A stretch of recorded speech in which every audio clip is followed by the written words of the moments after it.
সবাইকে ফিয়াদা টকারের পক্ষ থেকে আরো একবার শুভেচ্ছা। তীব্র তাপদাহ চলছে, উঠছে সারা দেশ।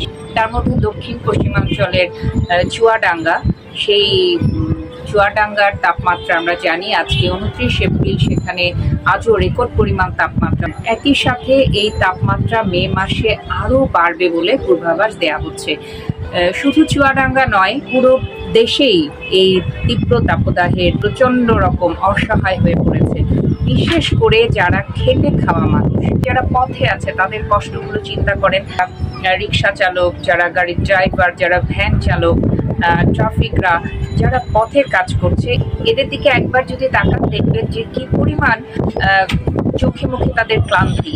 কারণ এমনিতেই আমরা গরমে আমাদের যখন সোয়েটিং হয়, আমরা যখন অনেক বেশি ঘেমে যাচ্ছি, তখন আমাদের ক্লান্তি বোধ চলে আসে। কিন্তু এমনি সময়ের গরম আর এই সময়ের গরম, এবারের গরমটাকে বলা হচ্ছে এটা 100 বছরের রেকর্ড ভেঙেছে।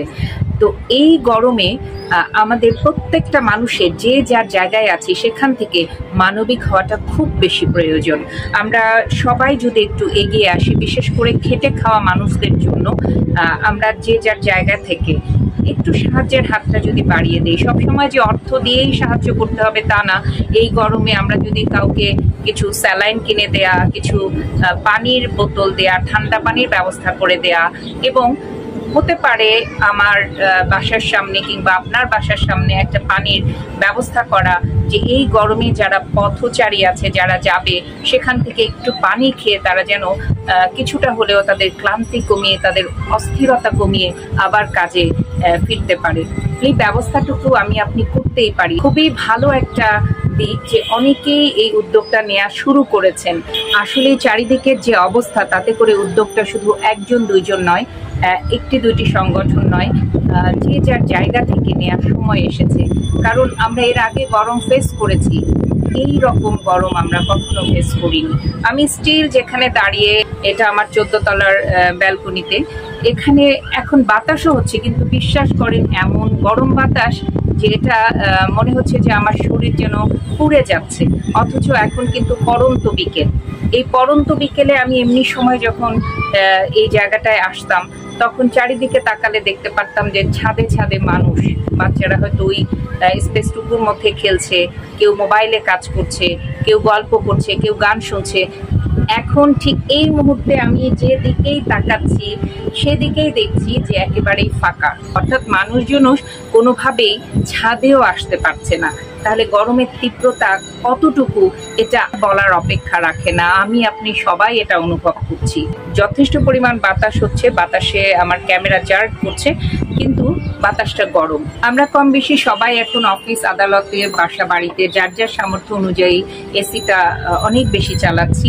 রুমের ভেতরটা হয়তো ঠান্ডা হচ্ছে, কিন্তু বাইরে গরমের হলটা কিন্তু কোনোভাবেই কমছে না। এই প্রচন্ড গরমে আমরা বেশ কিছু মানবিক কাজ করতে পারি। আমি আসলে অনেক কথা বলতে চাচ্ছিলাম, কিন্তু জানি লম্বা কথা কেউ শুনতে পছন্দ করে না। যত সংক্ষেপে কিছু পয়েন্ট আউট করে বলা যায় আমি সেটাই চেষ্টা করব।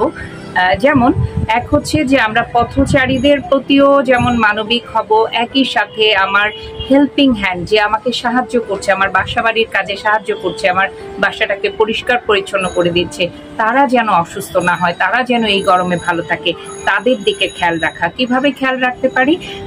তাকে অন্তত আমি কাজের ফাঁকে একটু ঠান্ডা পানি দিয়ে কোনো শরবত বানিয়ে দেয়া, একটা স্যালাইন গুলিয়ে দেয়া, এবং একটু সময়ের জন্য কাজে বিরতি দিয়ে একটু ঠান্ডা বাতাসে বসতে দেয়া, বা এসিতে সে যদি বসতে না চায়, যেহেতু সে গরমে কাজ করছে, একটু পরে আবার হয়তো অন্য আরেকটা কোনো বাসায় সে যাবে, এ কারণে হয়তো এসিতে সে নাও বসতে পারে, তাকে কোনো একটা ঠান্ডা জায়গায় বা ফ্যানের নিচে কিছুক্ষণ বসিয়ে তারপর সে আবার কাজ করুক। এই বিষয়গুলো, এবং একই সাথে তার কাজের পরিমাণ একটু হলেও কমিয়ে দেয়া। হতে পারে আপনি প্রচুর থালা প্লেট ব্যবহার করছেন, বাসন কোসন অনেক জমে যাচ্ছে, সেই জমানোটা একটু খেয়াল রাখবেন। যেটা আপনার প্রয়োজন না হলেই নয়, সেটা ব্যবহার করেন। একবারে স্তূপ করে রেখে তার কাজের পরিমাণটা যেন বেড়ে না যায়, সে যেন একটুখানি হলেও রিল্যাক্স করতে পারে। কারণ এই গরমে তারাও তো মানুষ, দেখা যায় তারা 1, 2, 3, 4টা বাসা বাড়িতে কাজ করছে। তো তার দিকে এতটুকু খেয়াল যেন আমরা দিতে পারি। সে ভালো থাকলে আমরাও ভালো থাকবো। এই যে আমি কথা বলছি, দেখেন আমিও কিন্তু এর মধ্যে প্রচুর সোয়েটিং হয়েছে, আমি ঘেমে যাচ্ছি। তার মানে বোঝাই যাচ্ছে যে এখন এখনকার এই গরম বাতাসটা মানুষকে কতটা অসুস্থ করে তুলছে। আরেকটা হচ্ছে আমাদের বাসা বাড়ির গার্ড বা ড্রাইভার সবার প্রতি আমাদের মানবিক হওয়াটা খুব জরুরি। কারণ এই অসহনীয় গরম আপনি আমি যেমন সহ্য করতে পারছি না, তারাও সহ্য করতে পারছে না। তারা তাদের কাজের কারণে, কারণ ওটা তার ডিউটি, এজন্য সে হয়তো কিছু মুখ ফুটে বলতে পারছে না, কিন্তু খেয়াল করার দায়িত্ব আমার আপনার। তাদের যেন একেবারে অনেক বেশি গরমে গাড়িটা কোথায় পার্ক করবে, কোথায় সে থাকবে, কোথায় ওয়েট করবে, বা ওই সময়টা আপনার বের হওয়া জরুরি কিনা, তাকে তার ডিউটিতে আনা জরুরি কিনা, বা একটু কমিয়ে রিমাইজ করে কাজটা করা যায় কিনা, এই বিষয়গুলো একটু খেয়াল রাখতে হবে। অর্থাৎ যারা যে কাজটা করছে তাদের কাজগুলো এই গরমে কিছুটা হলেও যেন আমরা একটু সময়টা কমিয়ে দেই, তাদের সুস্থতার দিকে লক্ষ্য রাখি, এই বিষয়গুলো আমাদের খেয়াল করতে হবে। আর একই সাথে আমাদের নিজেদের এবং পরিবারের সদস্যদের, বিশেষ করে শিশু, বৃদ্ধ, এদের প্রতি, বয়স্ক মানুষদের প্রতি আমাদের আরো বেশি যত্নশীল হতে হবে।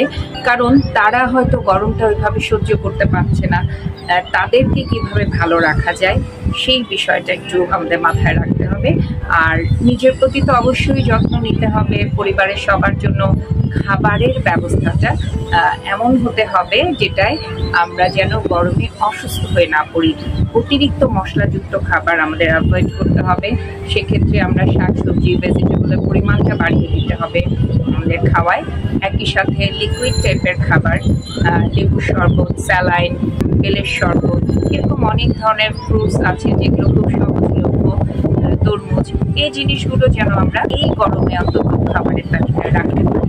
আরেকটা দিক থেকে আমাদের সবারই একটু মানবিক হওয়া উচিত, সেটা হচ্ছে আমরা বাসা বাড়িতে যারা এসি ব্যবহার করছি, এই এসিটা একটানা ব্যবহার করবো না। এটার দুটা কারণ। এক হচ্ছে ডাক্তাররাও সাজেস্ট করছেন একটানা ব্যবহার না করতে, কারণ এটা আমাদের শরীরকে ড্রাই করে ফেলে। আর একই সাথে আমি যখন একটানা এসি চালাবো, এরকম সবাই সব বাসায় যদি এসিটা নন স্টপ চালাতে থাকি, তাহলে কিন্তু আমরা সামনে হয়তোবা হতেও পারে যে আমরা ইলেকট্রিসিটির ঘাটতি হয়ে গেল। তো আমরা এমন করতে পারি যে কিছুক্ষণ এসি চালিয়ে রুমটাকে ঠান্ডা রেখে দরজা জানলা সহসা না খুলে কিছুক্ষণ, যতক্ষণ পর্যন্ত রুমটা ঠান্ডা থাকে ততক্ষণ এসিটা অফ রাখলাম, 1 ঘন্টা অফ রাখলাম, আবার 2 ঘন্টা চালিয়ে আবার 1-2 ঘন্টা অফ রাখলাম, এরকম করে আমরা চালাতে পারি। এতে করে আমাদের চিন্তা করতে হবে যে ভবিষ্যতে যেন আমরা ইলেকট্রিসিটির ঘাটতিতে না পড়ি। কারণ এই গরম যতটা বলা হচ্ছে যে আরো বাড়বে, সামনের সময়গুলোতে গরমটা আরো বাড়বে, তার জন্য যেন আমরা প্রস্তুত থাকি। তাই এই তীব্র গরমে আমাদের প্রত্যেকের উচিত নিজের যত্ন নেওয়া, নিজেকে সেফ রাখা, একই সাথে পরিবারের সদস্যদের সেফ রাখা, পাশাপাশি আমার আশেপাশের মানুষগুলোর প্রতি খেয়াল রাখা। কারণ কোনো একটা কঠিন সময় আসলে সবাই মিলে, সবার সহযোগিতায় সেই সময়টাকে পেরিয়ে যেতে হয়, সেই সময়টা পার করতে হয়। ভালো থাকবেন সবাই। আবারও নতুন কোনো বিষয় নিয়ে খুব দ্রুত ফিরে আসবো। চোখ রাখবেন ফিয়াদা টকারে।